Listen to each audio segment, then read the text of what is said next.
Ha sido durante años uno de los debates más acalorados en el tema ferroviario, la ubicación de las nuevas estaciones, casi siempre para tráficos de alta velocidad y que ha traído casos de fiasco en muchos ejemplos. Y estos días Óscar Puente ha reabierto el debate al calificarlas de fracaso, poniendo varios ejemplos y cuyos detalles te cuento en este vídeo.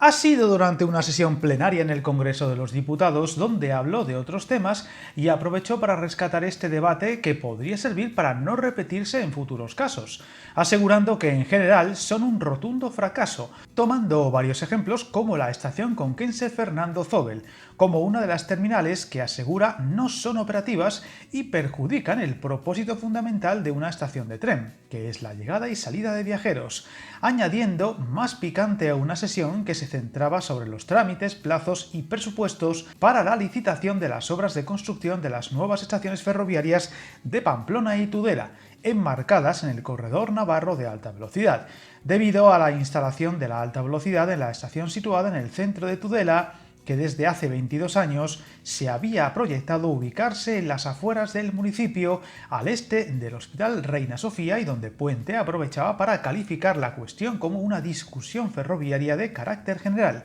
que se repite cada vez que la alta velocidad llega a un municipio y que aseguró en la práctica se ha demostrado como negativa, con algunos ejemplos muy flagrantes.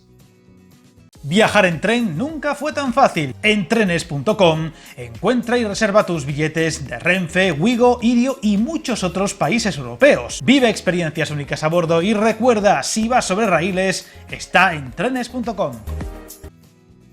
Para ratificar su afirmación, el ministro enumeró ejemplos muy habituales en esta crítica, como la propia Fernando Zóbel de Cuenca, Requena, Villena, Segovia, Burgos o el Camp de Tarragona, aunque dejándose otros muchos casos de estaciones que podrían haber entrado perfectamente en ese listado, como Medina del Campo a alta velocidad, Elche a alta velocidad, Puente Genil Herrera o Antequera Santana, o por supuesto el caso más sorprendente del país, Guadalajara-Lleves, construida en un páramo donde no había nada de nada, en lugar de situarla en zonas más interesantes como podría haber sido el triángulo de Sigüenza, Alcolea del Pinar y Torralba, donde se podría haber conectado a la red convencional vía Soria y que ahora trata de corregirse. El ministro aseguraba que todos son casos de fracaso para el servicio ferroviario, aunque destacando por encima de todas a la estación conquense, asegurando que se trata de un caso paradigmático porque a pesar de la llegada de la alta velocidad, se redujo el número de pasajeros que se movían en tren entre esa localidad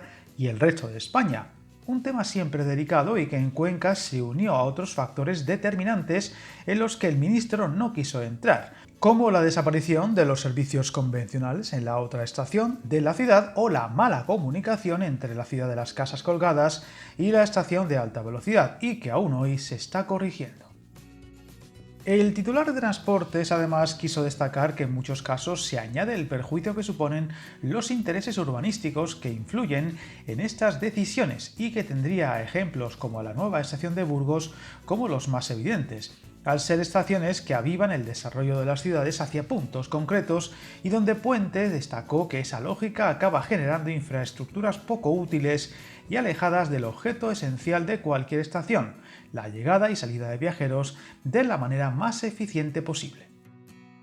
Estas declaraciones, a pesar de salir a colación del ejemplo de Tudela, podría servir para otros ejemplos que están por llegar, siendo quizá el más notable el del futuro ferroviario de Toledo, donde el debate generado en torno a dónde ubicar la nueva estación de alta velocidad ha dividido a los diferentes estamentos de la ciudad imperial y donde hemos visto el sorprendente caso de ser varios actores de la capital castellano-manchega los que sugerían situarla a las afueras en lugar de apostar por potenciar la centralidad de la actual, y donde las recientes palabras del ministro podrían sugerir que esta sea la opción por la que se decante el ministerio. Veremos, pues tal decisión se está alargando una barbaridad, mientras en otros territorios como Extremadura esperan impacientes el impulso de esta línea que sigue sin llegar. Sea como sea, esperemos que las afirmaciones del ministro sean un punto de inflexión sobre las futuras ubicaciones de unas estaciones que en su mayoría han supuesto un problema para muchos viajeros,